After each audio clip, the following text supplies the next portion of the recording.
성경 말씀은 이사야 45장 1절부터 7절까지입니다. 이사야 45장 1절부터 7절까지입니다. 나 여호와는 나의 기름받은 고레스의 오른손을 잡고 멸국으로 그 앞에 항복하게 하며 열왕의 허리를 풀며 성문을 그 앞에 열어서 닫지 못하게 하리라. 내가 고레스에게 이르기를 내가 내 앞서가서 험한 옷을 평탄케 하며 논문을 쳐서 부수며 쇠빗장을 꺾고 내게 흑암 중에 보호와 은밀한 곳에 숨은 재물을 주어서 너를 지명하여 부른 자가 나 여호와 이스라엘의 하나님인 줄 알게 하리라. 내가 나의 종 야곱 나의 택한 이스라엘을 위하여 너를 지명하여 불렀나니 너는 나를 알지 못하였을지라도 나는 내게 칭호를 주었노라. 나는 여호와라. 나 외에 다른 이가 없나니 나 밖에 신이 없느니라. 너는 나를 알지 못하였을지라도 나는 내 띠를 동일 것이요 해 뜨는 곳에서든지 지는 곳에서든지 나 밖에 다른 이가 없는 줄을 무리로 알게 하리라. 나는 여호와라. 다른 이가 없느니라. 나는 빛도 짓고 어두움도 창조하며 나는 평안도 짓고 환난도 창조하나니 나는 여호와라. 이 모든 일을 행하는 자니라 하였노라. 아멘. 북왕조 이스라엘은 아수르의 멸망을 당하고 남왕조 유다는 그 후에 바벨론에게 멸망을 당합니다.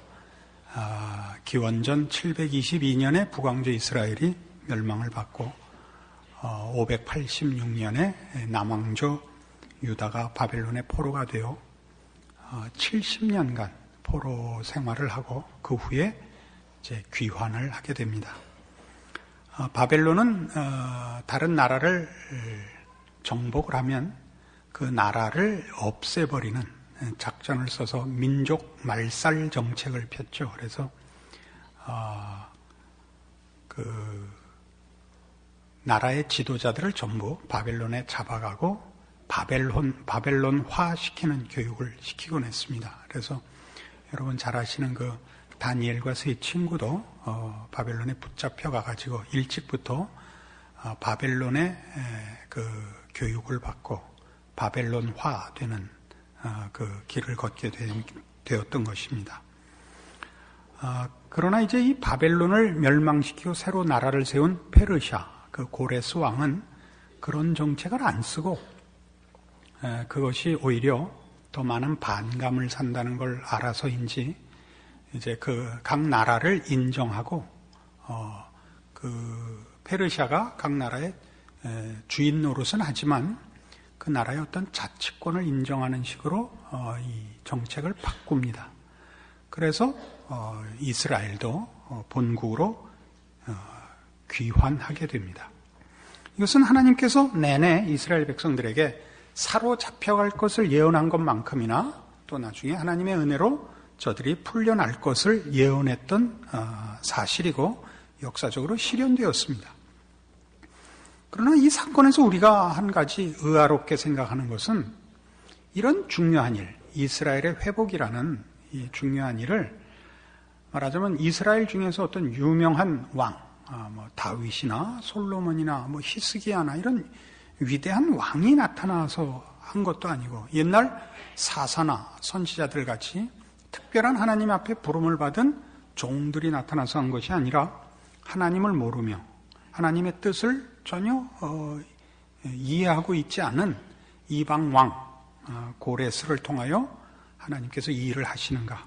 게다가 그를 1절에 보는 바와 같이 나의 기름받은 고레스라고 칭하고 있습니다. 우리가 가지는 신앙은 그것이 기독교 신앙이라고 할 때에도 우리가 본성적으로 자연인이 가지는 종교적 본성과 굉장히 많이 혼합되어 있는 경우가 많습니다. 그런 것 중에 대표되는 것이 초월성에 관한 그 기대입니다. 종교라는 것은 초월성을 그 힘으로 갖고 그래서 초월은 자연을 이기며 정복한다고 생각을 해서 우리가 기독교적인 신앙을 충만히 가지면 말하자면 신앙이 불신앙을 당연히 이기고 승리할 것이라는 그런 기대 속에 있고 그런 것이 오늘 같은 내용의 설명이 맞지 않는 그 의문점을 만들어내는 것입니다. 이런 일의 아마 대표적인 사건은 엘리야 사건일 것입니다. 열왕기상 19장으로 가보십시다. 구약성경 549페이지입니다. 19장 1절입니다. 아합이 엘리야의 무릇 행한 일과 그가 어떻게 모든 선지자를 칼로 죽인 것을 이세벨에게 고하니 이세벨이 사제를 엘리야에게 보내어 이르되 내가 내일 이맘때는 정녕 네 생명으로 저 사람들 중 한 사람의 생명 같게 하리라. 아니하면 신들이 내게 벌위의 벌을 내림이 마땅하니라. 엘리야는 북왕조 아합 왕 시대에 선지자 노릇을 했습니다. 아합 왕은 북왕조 이스라엘의 대표적인 악한 왕입니다. 북왕조는 솔로몬 이후에 르호보암인 그 아들이 대를 이을 때 12개 지파 중에 10개 지파가 이제 르호보암에게 어떻게 정치를 할 것인가를 물었다가 르호보암이 이제 그 왕으로서 실력 없는 답변을 하는 바람에 여로보암을 왕으로 삼고 갈라져 나가서 북왕조 이스라엘을 세웁니다. 남왕조 유다는 유다와 베냐민 두 지파만 남아서 르호보암이 왕통을 이어갑니다. 근데 남왕조 유다는 선한 왕이 나왔다, 악한 왕이 나왔다 이렇게 좀 교차됩니다.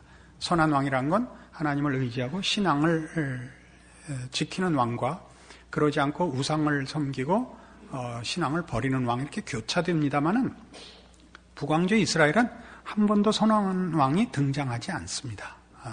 모든 왕들이 계속적으로 우상을 숭배하고 하나님을 섬기는 일로 백성을 인도하지 못합니다. 이때 이 아합 때의 그 선지자된 엘리야가 그래서 홀로 하나님을 섬기는 이 일, 신앙을 지키는 일과 증거하고 요구하는 일로 고군분투하고 있던 중에 마지막에 갈멜산이라는 곳에서 아합이 참석하고 백성들도 함께하고 바알을 섬기는 400명의 선지자들과 대결을 하여 하나님만이 참 하나님이시라는 것을 증명해 보입니다. 하나님께서 간섭하셔서 그 승리를 주십니다. 그때까지 3년 반 동안 오지 않던 비를 기도하여 오게 하고 이제 승리를 확인한 엘리야가 빗길에 아합의 마차 앞을 뛰어 북왕조 이스라엘의 수도인 사마리아로 뛰어들어갑니다. 그때 엘리야는 마침내 하나님께서 그의 왕권을 드러내시며 그의 백성들에게 승리를 주시며 그의 대적들을 다 심판하시리라는 기대 속에 뛰어들었으나 그 북왕조 이스라엘의 그 불신앙을 주도한 장본인인 왕후 이세벨이 아직도 살기등등하게 권세를 여전히 가지고 엘리야의 목숨을 위협하는 바람에 너무 놀라서 도망을 갑니다. 좀 비유적으로 이해를 돕기 위해서 설명을 하자면 꼭 그런 건 아닙니다만 비슷하게 의미는 전달이 될 것입니다. 백두산에서 전투를 하고 평양으로 뛰어들어갔다가 이세벨 때문에 놀라서 제주도까지 도망을 갑니다. 여기에는 부엘세바라고 되어 있는데 부엘세바는 남왕조 유다의 맨 남단 지방입니다. 거기서 어디까지 가냐면 사이판까지 도망을 갑니다. 기분이 그렇습니다. 그 시내산은 시나이 반도 저 밑입니다. 이스라엘에서 굉장히 먼 저 밑에 남단까지 도망을 가서 거기서 이제 하나님을 만나는 얘기입니다. 9절 봅시다. 엘리야가 그곳 굴에 들어가 거기서 유하더니 여호와의 말씀이 저에게 임하여 이르시되 엘리야야 네가 어찌 여기 있느냐. 저가 대답하되 내가 만군의 하나님 여호와를 위하여 열심히 특심하오니 이는 이스라엘 자손이 주의 언약을 버리고 주의 단을 헐며 칼로 주의 선지자들을 죽였음이오며 오직 나만 남았거늘 저희가 내 생명을 찾아 취하려 하나이다. 여호와께서 가라사대 너는 나가서 여호와의 앞에서 산에 섰으라 하시더니 여호와께서 지나가시는데 여호와의 앞에 크고 강한 바람이 산을 가르고 바위를 부수나 바람 가운데 여호와께서 계시지 아니하며 바람 후에 지진이 있으나 지진 가운데도 여호와께서 계시지 아니하며 또 지진 후에 불이 있으나 불 가운데도 여호와께서 계시지 아니하더니 불 후에 세미한 소리가 있는지라. 엘리야가 듣고 겉옷으로 얼굴을 가리우고 나가 굴 어귀에 섬에 소리가 있어 저에게 임하여 가라사대 엘리야야 네가 어찌하여 여기 있느냐. 저가 대답하되 내가 만군의 하나님 여호와를 위하여 열심히 특심하오니 이는 이스라엘 자손이 주의 언약을 버리고 주의 단을 헐며 칼로 주의 선지자들을 죽였으며 오직 나만 남았거늘 저희가 내 생명을 찾아 취하려나이다. 여호와께서 저에게 이르시되 너는 내 길을 돌이켜 광야로 말미암아 다메섹에 가서 이르거든 하사엘에게 기름을 부어 아람 왕이 되게 하고 또 너는 또 nim시 아들 예후에게 기름을 부어 이스라엘 왕이 되게 하고 또 아벨무올라 사바세 아들 엘리사에게 기름을 부어 너를 대신해 선지자가 되게 하라. 하사엘의 칼을 피하는 자를 예후가 죽일 것이요 예후의 칼을 피하는 자를 엘리사가 죽이리라.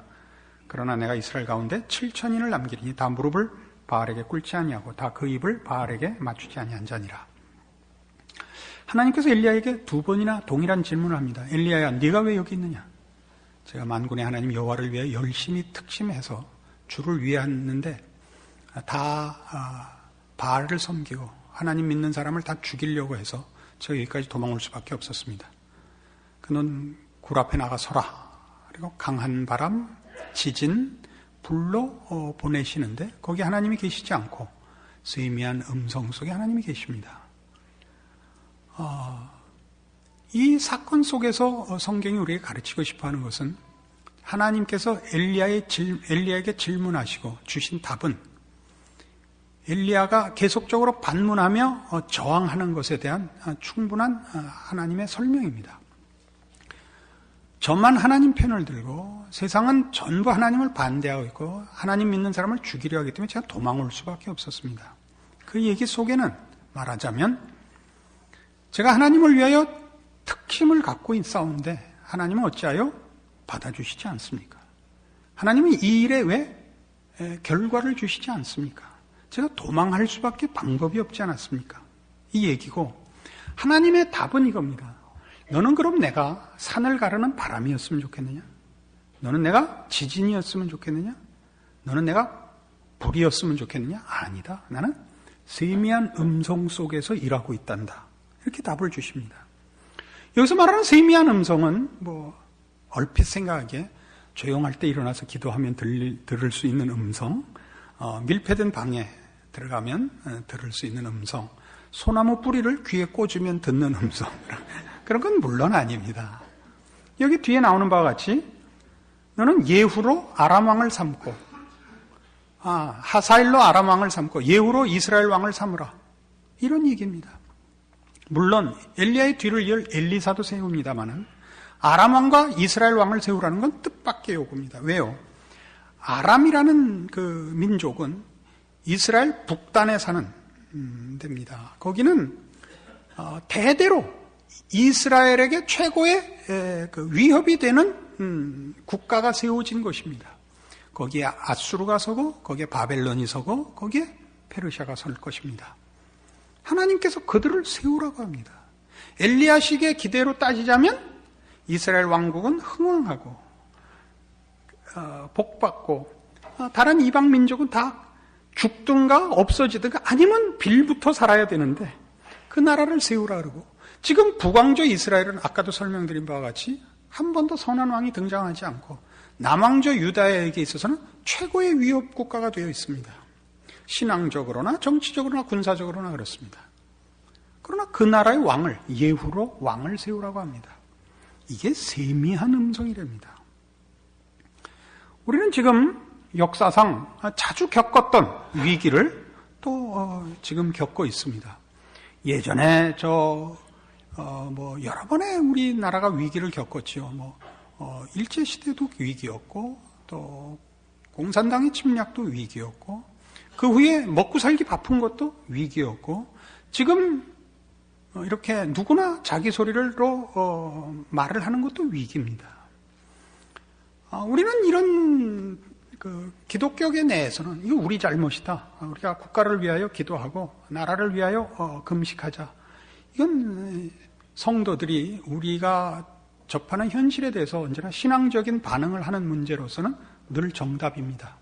그러나 이것이 초월과 신앙은 자연과 불신앙을 이기고 정답을 얻어낸다라는 식으로 기대하는 것이면 그건 옳지 않다고 성경은 가르치고 있습니다.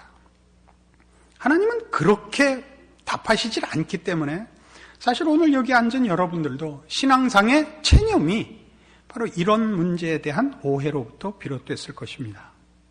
조금 더 설명을 이어가 봅시다. 마태복음 16장으로 가보시죠.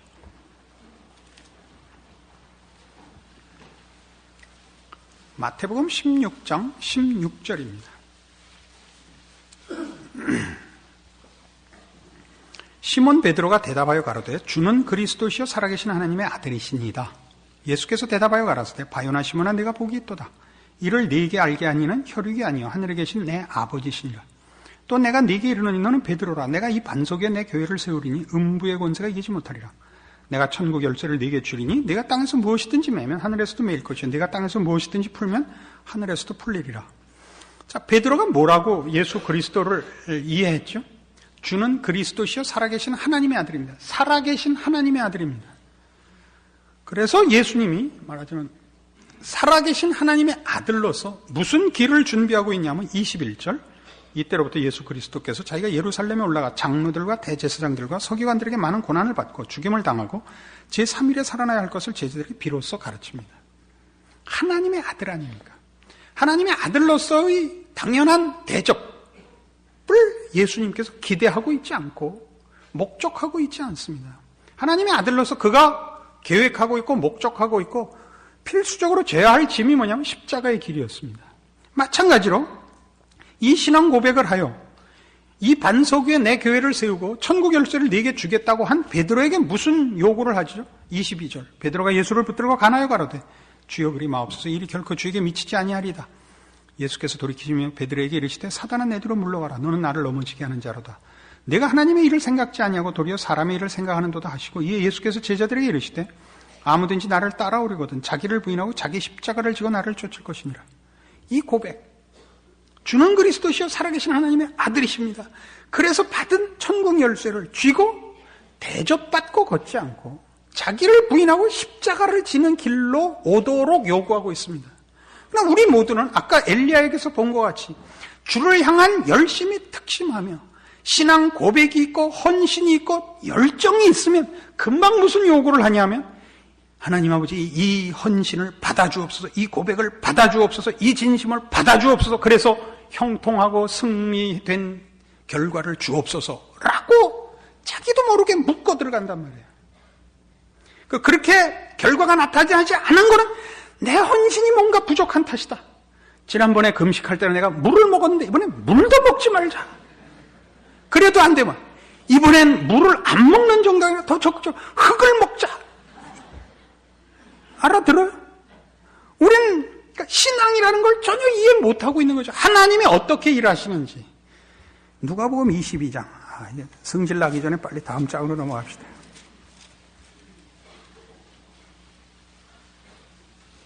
누가복음 22장 31절에 보면 지금 이 베드로의 이 고백에 관하여 좀 더 자세한 설명이 나옵니다. 시몬아 시몬아 보라 사단이 밀가부로도 타려고 너희를 청구하였으나 그러나 내가 너를 위해 네 믿음이 떨어지지 않기를 기도하였느니 너는 돌이킨 후에 네 형제를 굳게 하라. 저가 말하되 주여 내가 주와 함께 오게도 죽는데도 가기를 준비하였나이다. 가라사대 베드로야 내가 네게 말하노니 오늘 다 굴기 전에 네가 3번 나를 모른다고 부인하리라. 아주 유명한 사건이죠. 여러분 잘 아시죠? 여러분 베드로를 이렇게 과소평가하는 그 편견이 있는데 베드로는 센 사람입니다. 그는 정말 진심으로 주의 고난에 동참할 마음이 있고 주를 모든 그 사고로부터 보호할 열심이 있었던 사람입니다. 그러나 예수님께서 그 고백을 받으셨고 그 열심을 인정하셨으되 말하자면 찬물을 끼얹으십니다. 그가 주 앞에 꺼내놓은 이 진심, 주여 내가 주와 함께 오게도 죽는데도 가겠습니다.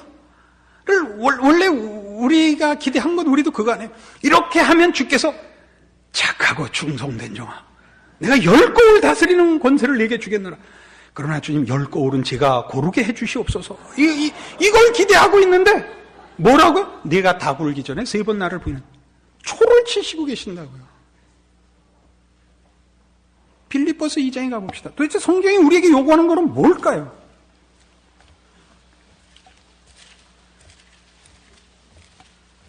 빌립보서 2장 5절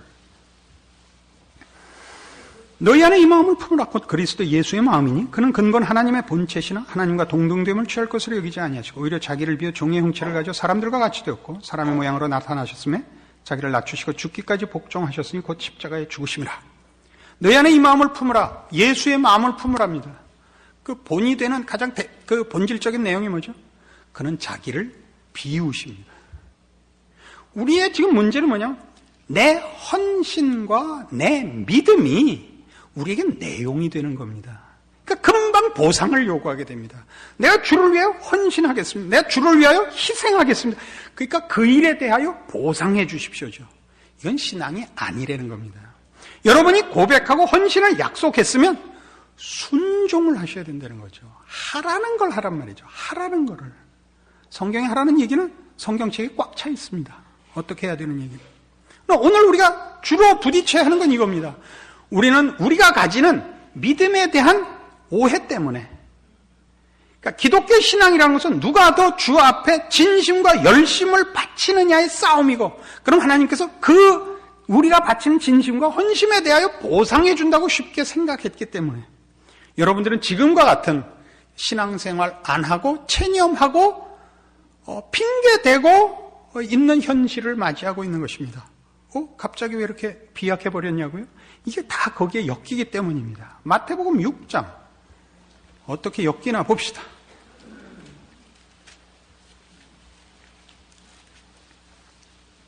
마태복음 6장 33절. 너희는 먼저 그의 나라와 그의 의를 구하라. 그리하면 이 모든 것을 너희에게 더하시리라. 이 유명한 요구 아닙니까? 예수님께서 직접 하신 말씀입니다. 공중나는 새를 보라. 들에 핀 백합화를 보라. 오늘 있다 내일 아궁에 던지울 들풀도 하나님이 이렇게 입히시거든 하물며 너희일까 보냐. 믿음이 적은 자들아. 이거 아닙니까? 뭘 구하라? 너희는 이런 시시한 거 구하지 말고, 먹고 사는 거 구하지 말고, 너희는 먼저 그의 나라와 의를 구하라. 얼마나 감동적이며 신선하며 놀라우며 신앙적입니까? 그래서 우리 모두가 이렇게 쩔어 살고 있다가 일상에 붙잡혀 살고 있다 어느 날 정신이 번쩍 들면 이래서는 안 되지 하고 다시 한번 그 옛날 1년에 한 번 가는 목욕같이 이렇게 그냥 새로운 마음과 각오와 신선함과 기대를 가지고 기도원에도 가고 금식도 하고 안 되면 새벽 기도도 하고 해서 주여 저를 받아주옵소서 이렇게 이 말씀을 소유하고 있습니다. 그러나 이 말씀은 꺼내놓으면 이렇게 우리들이 틀림없이 이렇게 써먹을까봐 성경이 단서를 붙였습니다. 34절. 그러므로 내일 일을 위하여 염려하지 말라. 내일 일은 내일 염려할 것이요 한날 괴로움은 그날의 족하니라. 야, 이거 광분할 문제 아니다 이거죠. 이거는 멋있는 이상과 구호와 표와 명분의 얘기가 아니고 매일의 문제라는 게 매일 그날의 문제라는 거예요. 그러니까 우린 지금 우리가 바쳐야 될 것을 얘기하고 있는데 하나님께서 뭐라 그러시냐면 내가 꺼내놓은 문제들에 대하여 너 정당한 신앙의 반응을 해라 그러는 거죠. 엘리야식으로 할까요? 하사엘 세우고 예후 세우지 말고 저 아합 잡고 이세벨 잡고 하나님의 나라 하나님의 일꾼으로 승리를 주옵소서. 아니 그거 말고 내가 너희 앞에 주어진 환경과 조건 속에서 너 하나님의 사람으로 반응해라죠. 다르죠? 여러분 지금 이 나라에 대해서 짜증나시죠? 이번에 어디다 투표할 거예요? 난 부시 뽑을 거예요. 김정일 뽑으실래? 누구를? 할 사람이 어딨어요? 내가 나갈까? 그 생각을 몇 번이나 하게 만들어. 없잖아요. 그럼 어떻게 하자고요? 하나님 묻는 거지. 지금 네가 할 수 있는 게 뭐냐? 어떻게 하는 것이 그의 나라와 의를 구하는 거냐라고 묻는 거예요. 쉽죠. 옛날 따발총 갖다 댔을 때는 죽여 난 예수 믿을 거야. 이게 쉬워서. 지금은 어렵죠. 뭐가 하나님의 나라와 의를 구하는 건지 어렵죠. 생각해야 되죠. 제일 입 다무는 거죠. 지금은 입 다무는 거죠. 우리가 왜 자꾸 누구 욕을 하죠? 짐질 실력이 없으니까. 왜 이민 가죠? 약해서요. 더 큰 포부를 가지고 이민 가는 거 인정합니다. 여기서도 벌어먹을 수 없어서 어디 잘 사는 집 부스럭이라도 얻어먹겠다 하는 거 그것도 인정합니다. 그러나 이 현실에서 도망가는 건 실력 없는 겁니다. 지금 우리가 이걸 어떻게 해야 되죠? 감수해야죠. 왜 일어났죠? 한국이라는 나라의 민도가 요거밖에 안 돼서 일어난 겁니다. 그러니까 지금은 우린 너무 쉽게 얘기하고 있죠. 저놈 때문이다. 누구 때문이다. 이렇게 기독교도 야 우리 잘못이다. 야 다 모여서 기도하자. 이것도 하나의 물론 반응이고 책임져야 할 부분입니다만은 그렇게 하면 이 문제가 해결된다고 생각을 해서 모이는 거라면 잘못입니다. 우리 이 나라를 위하여 기도하자. 얼마든지 좋은 것입니다만 그러면 우리 기독교 신자들이 다 단합하고 주 앞에 무릎 꿇어 진심으로 이 나라를 위해 기도하면 이 나라가 21세기를 주도하는 제사장 나라가 되고 저 어느 날인가는 저 미국의 콧대를 꾹거리라 라고 기대하신다면 그건 전혀 신앙하고 관계없는 일이라고요. 우린 그런 기대를 하고 있거든요. 그런 기대를 하니까 뭘 못한다고요? 매일 하나님이 여러분에게 준 일상이라는 삶의 정황에서 그의 나라와 의를 구하는 싸움을 포기하고 여러분이 분기탱천하고 한 점 부끄러움 없이 온 마음과 뜻과 정성을 앞서 주를 향하는 열심을 갖기만을 바라죠. 왜요? 그럼 모든 것이 이루어질 테니까. 모든 것이 이루어지는 것을 위하여 여러분이 신자된 순전함과 완성된 경지를 갖기를 원하지 주어진 환경에서 짐을 지고 고민하고 고생해야 되는 현실 속에서의 책임 있는 자리를 지키는 것으로는 신앙을 동원할 줄 모르니까 어떻게 됐어요? 여러분의 매일은 그냥 흘러갔죠, 여태껏. 이런 일상이, 이런 아무것도 아닌 나 같은 사람이 사는 이 지지고 볶고 반복되는 것이 무슨 의미가 있고 무슨 가치가 있는가 다 놔버렸죠.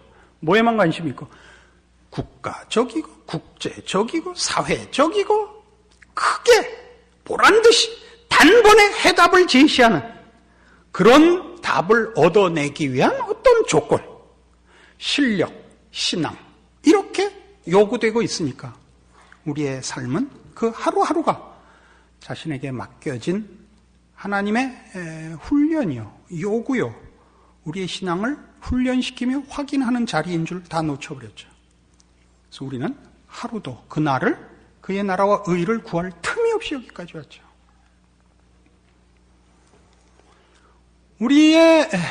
우리나라가 언제쯤 돼야 선진국이 되며 우리나라 신자들이 언제쯤 돼야 신앙의 고수가 될 것이냐? 그건 모릅니다. 그러나 분명한 건 이 과정을 지나가야 됩니다.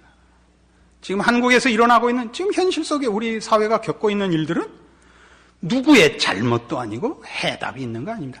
당연히 지나가야 할 길목에 온 겁니다. 지금 우리나라는 중학교 한 1학년쯤 되는 그런 정신연령과 수준의 사회입니다. 돈 조금 벌었다고 선진국이라고 생각하는 건 말이 안 되는 겁니다. 중학교 1학년짜리 여러분 아들이 학교 갔다 와서 매일 팡팡이 노니까 뭐라 그랬어요? 너 이 새끼 공부 그따로 하려면 나가! 이게 나가버린 거예요. 너 이 새끼야 나가랜다고 엄마가 나가랬잖아. 어떻게 해야 돼요? 삼촌이 가서 얘기해야죠. 야, 너 그러는 거 아니다. 엄마가 화가 나서 그러니까 내가 뭘 잘못했어요?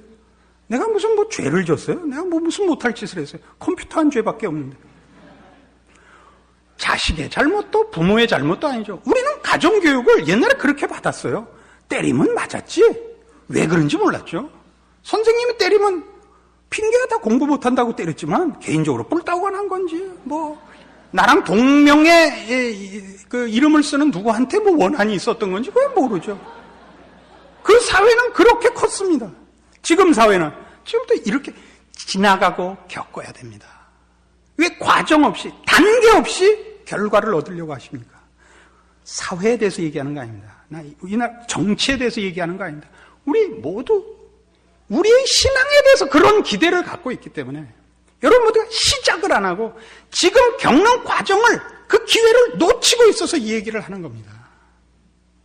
여러분은 각자의 매일의 삶에서 신자로서의 자기 확인을 하셔야 됩니다. 실력 없는 거 보셔야 됩니다. 어디가 문제인가 보셔야 됩니다. 그럼 매번 연습해서 결국 어느 날부터는 이겨나가야 됩니다. 그 싸움을 놓치고 있죠. 왜요? 신앙이란 단번에 해결되는 답의 열쇠인 줄 알고 있거든요. 누가 그랬다고요? 엘리야가 그랬고 베드로가 그랬다고요. 예수님께서 정답을 주셨잖아요. 주는 그리스도시요 살아계신 하나님의 아들이십니다. 맞다. 그래서 내가 이제 십자가를 져야 하느니라. 나를 따르려거든 누구든지 자기를 부인하고 자기 십자가를 져야 할 것이니라. 우린 다 그렇게 안 하려고 그러죠. 응? 십자가를 휘두르려고 막 그러잖아요. 각자의 신앙을 점검하시고 하루하루 여러분의 인생에 간섭하시고 말씀하시는 하나님을 만나시고 하루하루를 연습하시고 훈련하시고 반응하시고 책임지셔서 물론 수없는 실패를 할 것입니다만 기어코 성공하시는, 기어코 승리하시는 그 일상, 고레스를 세워서 이스라엘이 귀환하듯이 이 세상이 우리를 넘어뜨리려 하고 우리를 해하려고 함에도 불구하고 그 속에서 우리가 만들어지고 있는 하나님의 간섭과 손길과 통치 아래에 있다는 것을 확인하는 여러분의 신자된 이해와 그 기회를 놓치지 않는 책임이 있기를 바랍니다. 기도하십시다. 하나님 아버지 은혜를 감사합니다. 하나님께서 우리를 그 자녀 삼으신 고로 우리의 인생의 어느 한순간, 어느 한 사건도 주께서 우리를 간섭하시는 뜻과 손길에서 벗어난 것이 없음을 인정합니다. 우리가 요구하는 것은 언제나 나 편하기 위한 형통함밖에 없습니다. 고통을 면하는 것 외엔 관심이 없고 하나님께서 우리를 거룩으로 완성하고 우리의 인생에 개입하고 계심을 놓치고 있습니다. 오늘 말씀을 주사 우리로 깨우치게 하셨으니 우리가 당하는 매일 매순간 매사건에 하나님의 나라와 그 의를 구하는 진정한 신앙의 순종과 충성과 인내와 승리가 있게 하여 주시옵소서. 지금은 우리 주 예수 그리스도의 은혜와 하나님 아버지의 극진하신 사랑과 성령님의 교통하심이 주의 이름으로 말미암는 신자 되었고 그 인생을 겪는 줄 아는 믿음의 각오와 기대를 가지고 이제 다시 일상으로 돌아가는 주의 사랑을 입은 심령들 위해 영원토록 함께 있을지어다. 아멘.